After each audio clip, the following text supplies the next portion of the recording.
Hey guys, welcome back to Kuzi Tech Cooks. If you want to keep your Windows PC safe from harmful and unwanted apps, in this video I will show you how to block unwanted apps using the apps and browse control.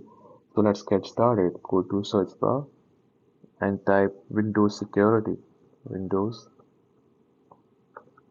As you can see on the top here, uh, uh, icon will appear here. You have to click on it. Then look for apps and browse control as you can see here. And it's showing here as also, so you can click on the app and browse control.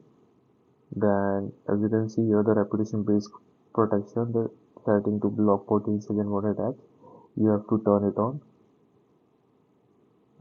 Click on yes. Now it will block all unwanted apps from various sources or website, and it will keep your PC safe. And that's it. By enabling these settings, you have made your Windows PC much more secure. If this video helped, give it a thumbs up and subscribe for more tech tips. I will see you in the next video, and thanks for watching.